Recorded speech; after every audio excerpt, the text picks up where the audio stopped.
All right, Lawrence, let's do it. All right, we got Lawrence over here. We're having an absolute ball of a time. Double in the morning, same amount of students here as usual. So let's just crack on with this magnificent question we've got. We're analysing the perspective of one global actor on your selected issue and the reason for their perspective. That's how it's written in the study design. I think in a question they might not write and the reason for the perspective, but that's certainly expected in the response. The key terms that I have circled there for you are analyse, obviously our command term. So analysis is an in-depth look. It identifies the components of what we're looking at and considers the implications of those components. The perspective is the next thing that we look at in the question.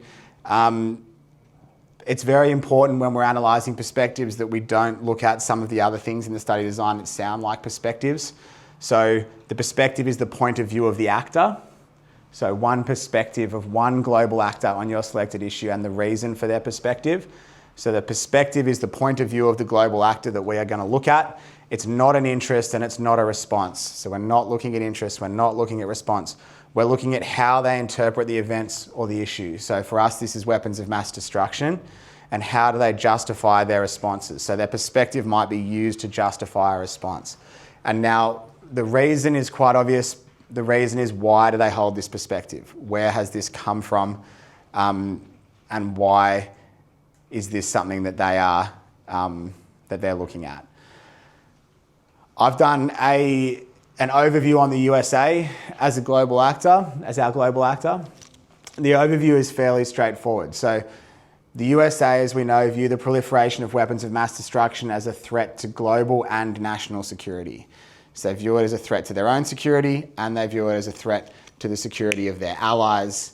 A reason for that perspective is that the issue has the potential to diminish their position as a global superpower and negatively impacts their ability to defend themselves and their allies. So there are two things there. So the United States draw a lot of their power from the fact that they have nuclear weapons, and that they can protect the many allies that they have through NATO, and even sort of through the Pacific in Australia, and through other security arrangements like AUKUS.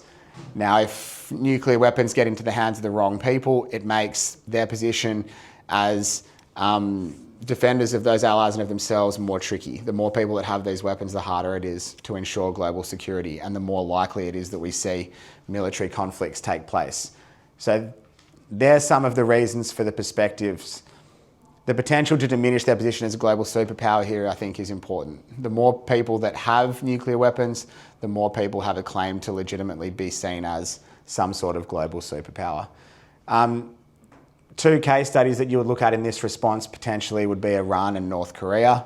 And I've got a little bit of evidence over here too. So the evidence would be that the USA prioritises maintaining safe, secure and effective deterrent as long as nuclear weapons exist. So you could extrapolate from that the United States' perspective on weapons of mass destruction is that they're going to have them while anyone else has them. There's a bit of a chicken and the egg situation there. The second quote that I've got for you there is, a radical regime like Iran can never be allowed to acquire or develop nuclear weapons. That's a fantastic quote in terms of looking at some of the smaller players like Iran, and they hold similar perspective to North Korea. So that sort of quote shows you what the United States view as, what their perspective is on others and rogue states perhaps getting nuclear weapons. If we look at the reasons, again, so to protect itself and its allies, so that's a realist perspective. So it has a realist perspective on the proliferation of nuclear weapons. It believes that it needs to look after its own security, and if others get nuclear weapons, their security is diminished, and they also want to maintain their global superpower status. So a big part of the reason that they're considered a global superpower is because they have nuclear weapons. If more people have nuclear weapons, that status deteriorates bit by bit. So it's not in the United States' interest. So that's why they hold that perspective.